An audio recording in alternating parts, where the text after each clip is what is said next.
스피커 켜주세요. 네, 발표 시작하겠습니다. 안녕하세요. 저희 기조는 파워 인테그리티가 Hierarchical Power Distribution Network 안에 있는 PLL에 대해서 성능에 얼마나 영향을 미치는지에서 발표를 해볼 것입니다.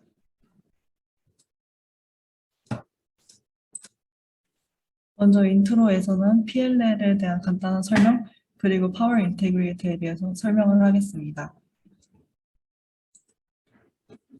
PLL은 Pace Log Loop의 약자로 VCO, 즉 Voltage Control Oscillator라는 입력 전압에 선형 비례하는 가변 주파수를 발생시키는 발진기에서 나오는 신호의 주파수를 일정한 값 n으로 나눈 뒤 비슷한 주파수의 레퍼런스 클럭과 그 위상차를 비교해 주파수 및 위상을 교정하는 루프 회로입니다. 주파수를 나누는 상수 n, VCO의 주파수 범위 등은 PLL 용도나 이용 목적에 따라 알맞게 설정하여 디자인할 수 있습니다. 이와 같이 PLL은 원하는 값에 깨끗한 주파수를 발생시키는 피드백 제어 시스템입니다. PLL은 다양한 분야에서 응용이 가능합니다. 먼저 다음 그림에 있는 5G 트랜시버나 sub 6GHz 5G NR 트랜시버와 같이 PLL은 통신 분야에서 사용됩니다. 최근에 시스템 원칩은 왼쪽 그림과 같이 여러 개의 PLL을 사용하기도 합니다. 또한 최근에는 더 많은 데이터들을 전달하는 것이 중요해지면서 높은 주파수를 발생시키는 동시에 낮은 페이스 노이즈를 가지는 클락이 더욱더 필요해지고 있습니다. 따라서 PLL은 높은 주파수의 클락에서도 필요해지고 있습니다. PLL은 통신뿐만 아니라 메모리에서도 사용됩니다. HBM, 즉 High Bandwidth Memory라는 다음 그래프와 같이 빨라지는 통신 속도 추세에 발맞춰 높은 대역폭을 가져야 합니다. HBM은 인풋 아웃풋 데이터 레이트이 빨라짐에 따라 대역폭도 그에 비례해서 높아집니다. 이 인풋 아웃풋 데이터 레이트 속도에 영향을 주는 것은 HBM 내에 내장되어 있는 PLL이기 때문에 더 높은 대역폭을 만들기 위해서는 결국 PLL의 주파수를 높여야 합니다. 저희 조는 HBM 내에서 PLL 서플라이의 파워 인테그리티, 특히 6.4GHz의 주파수의 신호를 발생시키는 PLL에 관한 다양한 시뮬레이션을 진행했습니다. HBM은 TSV 기술을 통해 적층된 D램으로 구성되어 있고 인터포서를 활용하여 프로세서와 메모리를 가깝게 하여 고대역폭을 가능하게 한 3D 메모리입니다. PLL은 HBM 메모리의 로직 타이에 위치하며 클락을 생성하며 있는 TSV로 연결된 클락 디스트리뷰션 네트워크를 통해 각 층에 전달됩니다. HBM의 전력 분배망은 계층 구조로 이루어져 있으며 이를 통해 소스로부터 동작 회로에 전력을 공급합니다. 특히 HBM은 여러 레벨로 연결되어 있으며 PI를 분석하기 위해서는 각각의 레벨이 아닌 전체를 분석해야 합니다. 이렇게 다양한 크기와 구조로 이루어진 계층적인 전력 분배망에서는 인덕턴스 성분들이 존재하는데 이로 인해 타깃하는 동작 회로부에서 높은 임피던스를 야기시킵니다.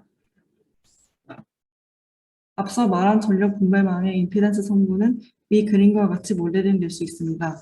이러한 임피던스 성분이 PLL 회로의 스위칭 커런트에 곱해지게 되면 Simultaneous Switching Noise SSN을 발생시키고 이는 신뢰성 문제, 리케지, 타이밍 에러 등 다양한 문제를 일으킵니다. 또한 동작 전압이 낮아져 볼테이지 마진이 작아지게 되면 SSN으로 인한 로직 페일러도 발생할 수 있습니다. SSN은 PLL 서플라이 볼테이지에도 영향을 줄 수 있습니다. 이 서플라이 볼테이지 노이즈로 인해 PLL 성능, 특히 PLL의 지터가 더 나빠질 수 있습니다. 이와 같이 서플라이 볼테이지 노이즈로 인해 추가적으로 발생하는 지터는 PSIJ, 즉 파워 서플라이 인두스 지터라고 합니다. 다음 그림은 HBM3의 모식도입니다. 그림에서 볼 수 있듯이 PLL은 D램에 있는 WDQS의 클럭 신호를 발생시켜주는 데 사용됩니다.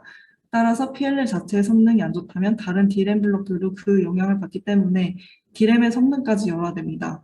그러므로 SSN을 줄이기 위해서 전력을 공급하는 계층적 PDN상의 높은 임피던스를 분석하고 낮추는 것이 매우 중요합니다. 다음 슬라이드부터는 최문재 학생이 설명해 줄 것입니다. 네, 다음으로 리서치 모티베이션과 오브젝티브스에 대해서 설명드리겠습니다. 메모리 IC에서 PLL은 클락 프리퀀시를 만드는 필수적인 컴포넌트입니다. 이러한 PLL은 다양한 아날로그 디지털 블록들로 이루어져 있고 HBM에서 PLL 블록들의 파워는 하이라키컬 PDN을 통해 공급됩니다. PDN 임피던스로 인해 스위칭 커런트에 따라 SSN이 야기되는데 이러한 SSN에 의해 PLL의 지터 열화가 일어납니다. 따라서 저희는 SSN 문제를 해결하여 PLL 성능의 디그레데이션을 막고자 연구를 진행하게 되었습니다. 연구 목적은 다음과 같습니다. 첫 번째로 HBM에서 PLL의 포지션에 따라 SSN이 PLL에 미치는 영향을 분석하고자 하였고, 두 번째로 디커플링 캡을 배치했을 때 PDN 임피던스가 어떻게 줄어들고 그에 따라 SSN과 지터가 어떻게 감소하는지 분석하였습니다. 다음은 프로포절에 대해서 말씀드리겠습니다. 분석을 위한 PDN 셋업에 대해서 먼저 말씀드리겠습니다. HBM과 같은 계층적 PDN을 분석하기 위하여 패키지, 인터포저, 언칩 이렇게 세 가지 레이어로 구성된 PDN을 모델링하였습니다. 각 레이어의 피지컬 디멘션은 아래 그림과 같고 각 레이어를 연결하기 위한 연결부는 오른쪽과 같이 TSV, C4 범프, 그리고 마이크로 범프로 구성되어 있습니다. 다음은 분석을 위한 PLL 셋업에 대해서 말씀드리겠습니다. 저희는 800MHz 레퍼런스 프리퀀시를 이용해 HBM3의 기준 주파수인 6.4GHz 시그널을 제너레이트하는 PLL을 디자인하였습니다. 보시는 것과 같이 뱅뱅 PD와 디지털 루프 필터, VCO, 디바이드 바이 8 할 수 있는 디바이더로 구성된 간단한 디지털 PLL을 케이던스 상에서 구현하였습니다.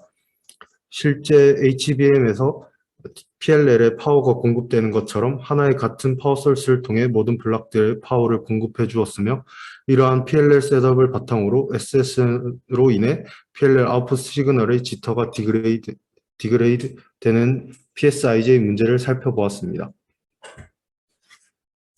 저희는 SSN과 PLL 지터 분석을 위해 다음과 같은 과정을 진행하였습니다. 가장 먼저 6.4기가의 PLL을 케이던스로 커런트 스펙트럼을 추출하였습니다. 이후에 HBM PDN 임피던스를 NCS와 ADS를 통해 추출하였고 시뮬링크를 이용해 커런트 스펙트럼과 PDN 임피던스를 프리퀀시 도메인에서 곱하여 SSN 스펙트럼을 구하였습니다. 이후 IFFT를 통해 타임 도메인에서 SSN을 구하고 이 데이터를 케이던스에서 PLL VDD에 반영해 준 이후 시뮬레이션을 통해 PLL 아웃풋을 타임 도메인에서 분석하였습니다. 마지막으로 케이던스 상에서 I 다이그램을 그리고 지터를 비교 분석하였습니다.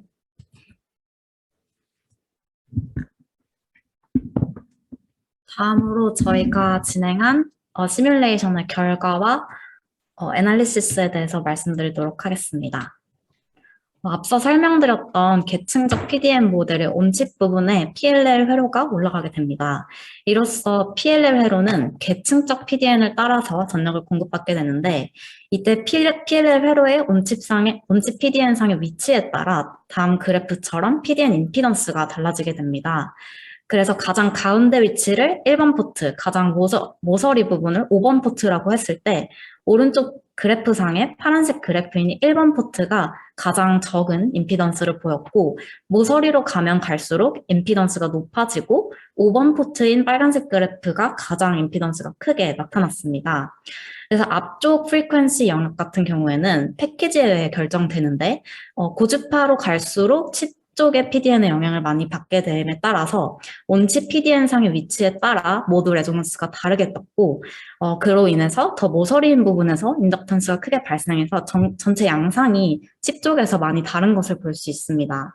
그리고 앞단 저주파 영역에서 패키지 부분에 의한 임피던스가 5번에서 좀 다르게 나타났는데 5번 포트만 다르게 뜬 이유는 각 레이어를 연결하는 그 연결부의 위치가 달랐기 때문에 더 긴 패스를 통해 공급을 받았을 것으로 분석을 했습니다. 그래서 저희는 베스트 케이스인 가운데 1번 포트와 워스트 케이스인 모서리의 5번 포트를 집중적으로 분석을 해보았습니다. 그 결과 같은 PLL 커런트 스펙트럼을 가지고 PDN 임피던스가 각각 워스트 케이스일 때, 베스트 케이스일 때의 SSN을 분석을 해봤습니다. 그 결과 아래 그래프 같이 전체 주파수 대역에서 빨간색인 워스트 케이스보다 파란색인 베스트 케이스가 더 SSN이 적게 발생하는 것을 확인할 수 있었는데요.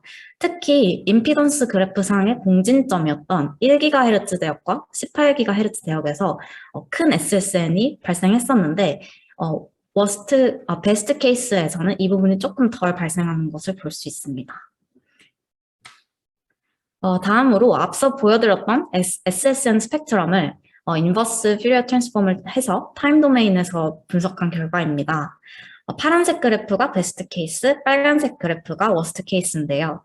우선 베스트 케이스의 픽투픽 볼티지는 3.44mV, 워스트 케이스는 3.67mV로 베스트 케이스보다 약 6.7% 정도 높게 발생하는 것을 볼 수 있었습니다. 이는 같은 PLL 커런트 스펙트럼을 사용했기 때문에 오로지 PDN상의 위치에 따른 차이입니다.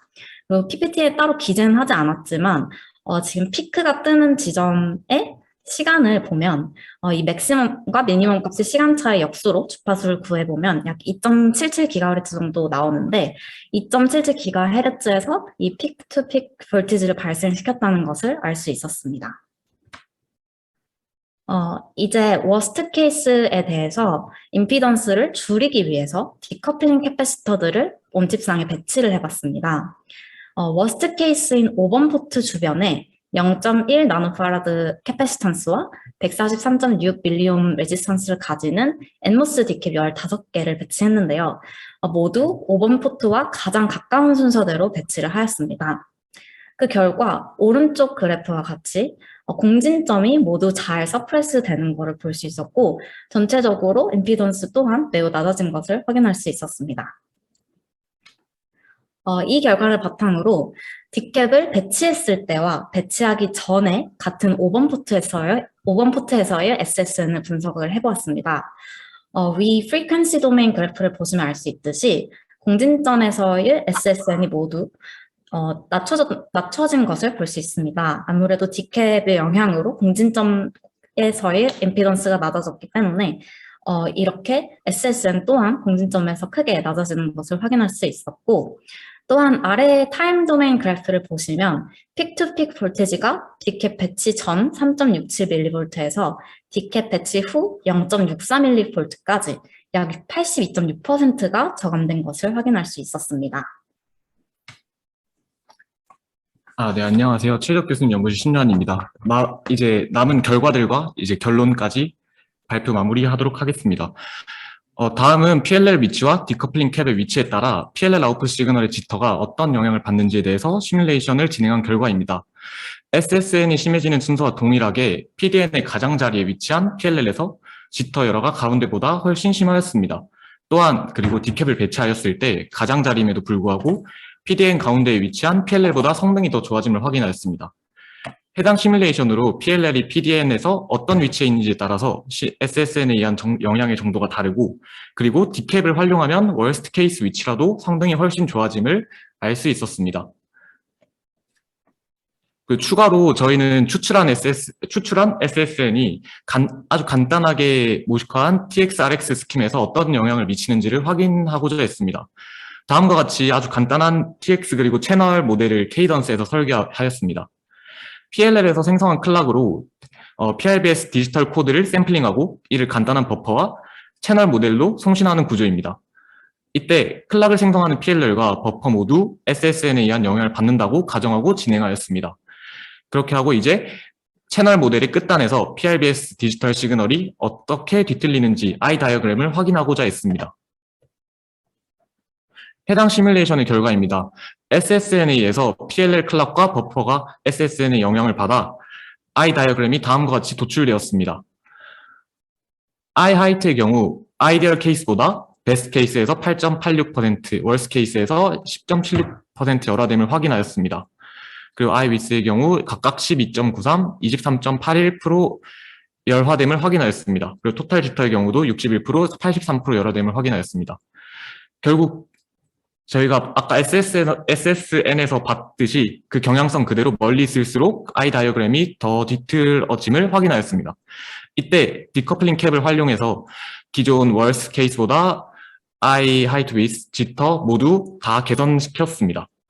즉, 이전에 제시되었던 SSN, PLL 아웃풋 지터의 경향성과 동일하게 PDN의 가장자리에 위치한 경우 I 다이어그램이 가장 틀어짐을 확인하였고, 이를 디캡 배치를 통해 교정할 수 있음을 I 다이어그램으로 확인할 수 있었습니다. 네, 마지막으로 저희가 진행한 프로젝트의 결론을 말씀드리겠습니다. 네, 최종 결론입니다. 우선 HBM의 중간에 더 가까이 위치할수록 PLL 임피던스가 더 작아져서 SSN에 의한 영향이 작아짐을 확인할 수 있었습니다. 그 PI를 고려한 설계를 위해서는 PDN상의 위치에 따라 달라지는 전력 공급 횟수와 이에 따른 임피던스를 고려하는 것이 중요하다는 것을 알 수 있었습니다. 또한 디캡을 활용했을 때 PDN 임피던스를 확연하게 줄일 수 있어 이것이 이제 SSN과 PLL 지터 그리고 I 다이어그램까지 모두 좋게 만들 수 있다는 것을 확인하였습니다. 그렇게 이러한 결론을 기반으로 이제 PDN 임피던스가 위치에 따라 달라졌고 그리고 디캡의 위치에 따라 달라지는 점도 확실히 알 수 있었습니다. 이를 적절한 위치에 배치하고 디캡도 적절한 위치에 배치하면 PLL 지터를 더 줄일 수 있을 것이라고 생각하였습니다. 또한 그 디캡의 경우 하나하나가 공간적 비용 코스트를 발생시키기 때문에 가장 적은 디캡으로 가장 적절하게 임피던스를 낮추는 것이 중요하다고 생각했습니다. 그래서 향후 적절한 개수의 디캡, 적절한 위치를 찾는 머신러닝 알고리즘이 필요할 것이라고 생각하였습니다. 마지막으로 기존 PLL 설계에서는 저희 연구실에서 PDN이나 PI를 너무 심각하게 고려는 하지 않고 아이디어란 전력 공급을 가정하에 설계하고 간단한 조금 열화되는 케이스에 대해서 또 시뮬레이션 돌리는 경우로 해서 제가 베리파잉을 했었는데 이제 본 프로젝트를 통해서 이제 PLL 자체 설계뿐만 아니라 그 전력을 공급하는 PDN 또한 고려한 설계가 얼마나 중요한지 확실하게 알게 되었고 향후 연구에서 고려해야 할 새로운 지표를 알 수 있게 되어서 매우 유용한 수업이 되었다고 생각합니다. 네, 저희 팀은 조장님께서 HBM PDN 모델링 관련 부분을 주도해 주시고 다른 이제 최지혁 교수님 연구실 3명이 PLL 모델 및 HBM PDN으로부터의 SSN을 적용하는 전체 시뮬레이션 관련 부분을 맡아 서로 소통하며 데이터를 주고받으며 진행하였습니다. 네, 이상으로 저희 발표 마치도록 하겠습니다. 네, 감사합니다.